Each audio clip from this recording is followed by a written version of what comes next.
Thomas the Tank Engine wouldn't stop being a nuisance. Night after night, he kept the other engines awake. "I'm tired of pushing coaches. I want to see the world." The other engines didn't take much notice, for Thomas was a little engine with a long tongue.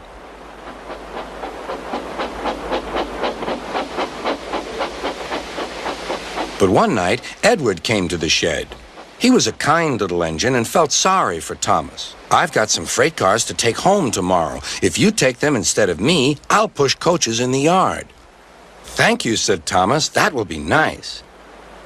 Next morning, Edward and Thomas asked their drivers, and when they said yes, Thomas ran off happily to find freight cars.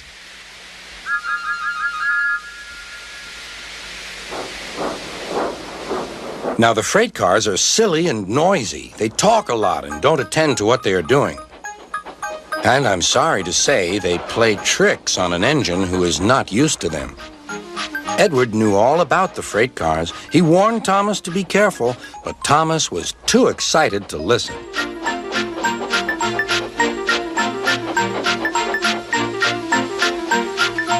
The shunter fastened the coupling, and when the signal dropped, Thomas was ready. The conductor blew his whistle. "Beep, beep," answered Thomas, and started off. But the freight cars weren't ready. "Oh, oh," they screamed.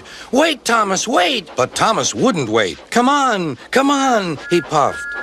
"All right, don't fuss. All right, don't fuss," grumbled the cars.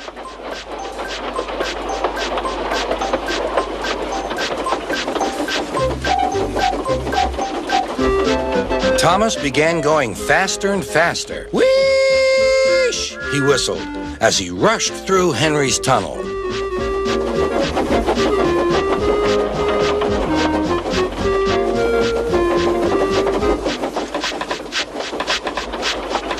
"Hurry, hurry," called Thomas.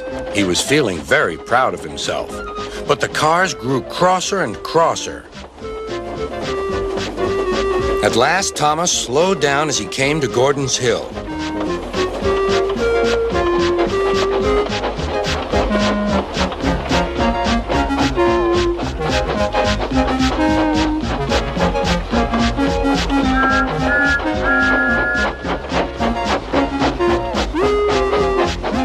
"Steady now, steady," warned the driver as they reached the top. He began to put on the brakes. We're stopping," called Thomas.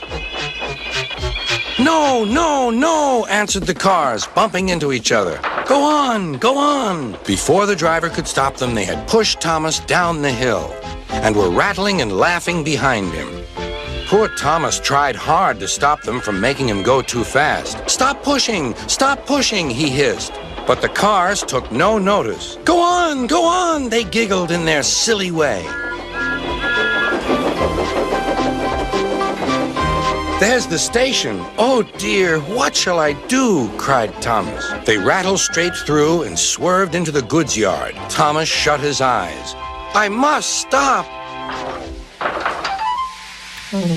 When he opened his eyes, he saw he had stopped just in front of the buffers. There, watching him, was Sir Topham Hatt. "What are you doing here, Thomas?" he asked. "I've brought Edward's freight cars," Thomas answered. "Why did you come so fast?" "I didn't mean to. I was pushed," said Thomas. "You've got a lot to learn about freight cars, Thomas. After pushing them about here for a few weeks, you'll know almost as much about them as Edward. Then you'll be a really useful engine."